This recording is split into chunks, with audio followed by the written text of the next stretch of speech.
Hi, and in today's tutorial I'm going to show you how to use colour gradients in Word.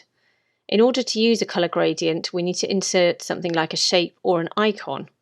So if we go to Insert, go along to Shapes, and we'll just pick a simple square or rectangle. Just click on it and click and drag. Now all shapes as a default will come with a border, a blue border and a blue fill. Yours may come as a slightly different colour, but that's how mine comes up as default. Now to use a gradient we need to access the formatting menu. So you can either double click on your shape or select your shape, go to Shape Format and go along to Format Pane. Now you'll find this menu here, and in the bucket icon section you'll have fill and line. Line is obviously the border and fill is the colour in the middle. So let's just click on the drop down, and again you have a number of different options here. So the one we're interested in today is gradient fill. If you just click on it you'll be presented with yet another menu. Now if I just take out some of these stops and just explain to you from the beginning, we'll just leave these two in for now. When you go down to your gradients, you'll have this section here which will allow you to fully customize what will appear in your shape. You can go to Preset Gradients, simply click on the menu, and then you've got a number of gradients to choose from. You've got directional options here, so at the moment I'm on linear, but I can select radial, which is more of a circular shape, and if I just go down to this directional selection here, click on the drop down, there's a number of other options. If I just select the middle one, you can see how that radial gradient will work over here. If I then go down to rectangular, again click on the direction. If I go to the middle one, you can see once again how this gradient will work within your selected shape. Now let's just choose linear for now, and I'm going to just choose left to right, and then you've got this section here. Now this is where you can really change what you will see for your gradient. Now what you'll have is a marker over here which you can move, and once it's selected it has an orange outline, and you also have another one over here.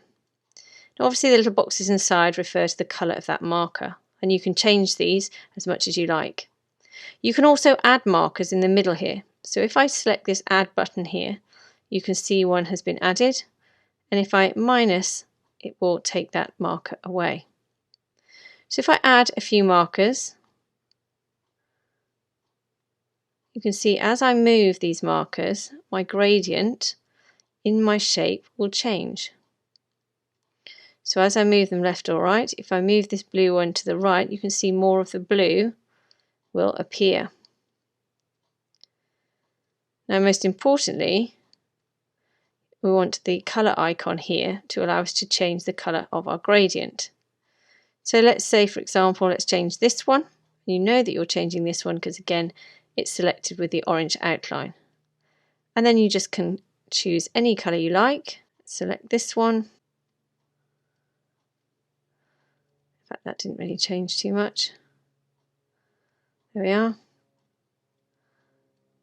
and you can see the sort of effect that you can get from your gradients. Now I know this is quite a bonkers gradient, but what it does mean is that you can pull and push your shape and you can create an entire background. Alternatively, you can alter your shape so that you can just create just a narrow gradient like this that you might want to use for some kind of letterhead, for example.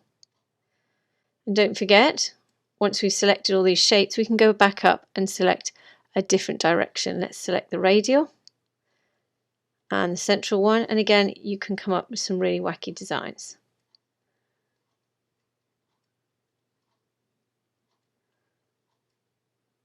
Now if you didn't want to go quite as all out as this, then again we can just take some of these away, and let's just say we wanted to change this to white, and you can see we can just have a very simple gradient. And this can work really well with poster backgrounds, marketing flyers, and also certificates. Again, you can change your shape. and it will create a completely different effect. The other great thing about these gradients, let's just change that colour back. So the great thing here is you can change the transparency of that colour. So we've got the blue selected, and if we change this slider by moving it to the right, you can see that the blue fades away. Likewise, if we select the pink one over here, we can do the same with this one. So we can just create a very faint gradient. Let's just get rid of that line. Click on the line, no line. So there we can just have a very faded gradient if we wanted to. Let's just take those back. And then we can also change the brightness of the pink. And again, we can do that with the blue as well, make it quite dark or brighter. So you have huge amounts of flexibility with these gradients.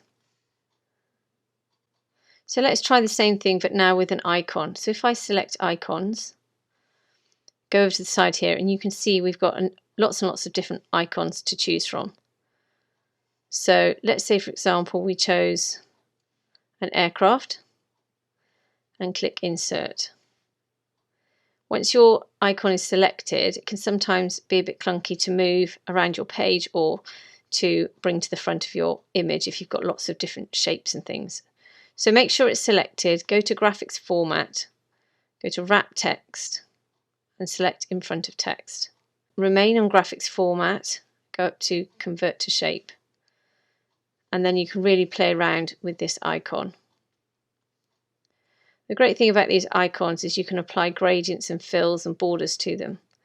So once again, if I just go up to Format Shape on this top bit here, go to Gradient Fill, you can see how my gradient has been applied. If I just add a few more gradient fills, little markers, move them over. Let's change the direction. Let's go up and down. There we go.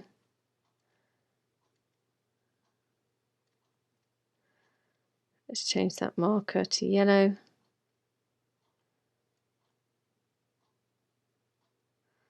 Say we wanted that one of the wings. You can move these markers across each other as well, which is really useful. Let's go the other way. Let's go that way. There we go. There we go. So you can see how you can be really creative with these designs. So let's just say we wanted to create an entire poster just from these gradients. What we can do is select a shape that we've already made a gradient in. We can hit the Alt key on our keyboard and just simply duplicate that design. We can obviously move this design around as much as we like. And then if we wanted to move this design on top, what's happened is it's actually going behind that gradient or that shape. So what we need to do is bring it forward. So select it, go to Shape Format, select Bring Forwards, and then we can move that over the top. And then we can adjust it, move it around, move this one around. We can duplicate this one again and move it down here. And we can also give these shadows, so it gives it a little bit more of a 3D effect. Let's just duplicate another one. So select your shape, go over to the Format Shape icon here, and then along to this icon here, Effects. So here's the menu we need to choose from. Just click on Shadow. You've got some presets here. Click on the presets and then just select the one that you want. So I'm going to go down to the inner shadows and select this one. And you can say there's just a little shadow over here. What we're going to do is to use this adjustment menu over here to make this shadow the way we want it to look. So again, we've got it on black at the moment, that's fine, but you can change the colour if you want to. We've got transparency slider here, so if you want it more prominent, slide it to the left, and less prominent to the right. You've got the blur, which will make that shadow less sharp, which I quite like. And then you've got the angle, we can twist the angle around, and obviously the distance from the edge. So you can make it look as if this strip here has almost been cut out from your poster. Now, if you do decide to do these shadows and you want them to be exactly the same for all of them, then just duplicate this shape. And then you don't have to create another one for all the different shapes. You can of course use the background shadows, so go to your shape again, go to the icon at the top here, and then we can go to outer shadows. Let's select this one here, and then we can introduce a size and increase size here, a blur, distance I think is fine, a bit more prominent, and then click away, and then we can see what that looks like. And then we can do the same with this one, but let's delete that one and copy this one. So select it, hit the Alt key and drag it over. At the moment we've got those both selected, so if you want to move this one, click off it, click back on, and then you can move it around. Now if you want these equally spaced, hold down your Command or Control key, just select them all, make sure you're on shape format and go along to the alignment tool here. The first one we'll click on is the distribute horizontally icon here. This one will ensure they're all equally distributed. And then if you want them all to be centered, then turn them into a group. So make sure they're all selected again. Go up to group and select group. So now they're all one group, those gradients. And now if you want them centered, go to the alignment tool and then select align to center. So once all they're centered, that's perfectly lined up. If you did want to change the background, you can simply select the background. You may not be able to see it, but just pull it to the left or right and you know you've selected it. And then you can go over to your gradient. So let's just put an extra stop in here. Let's turn it yellow. And then you can see how you can change this background. You can have linear, rectangular, radial, and you can just have an awful lot of fun with these gradients. So I hope that's helped you today. If it has, please subscribe and have a great day.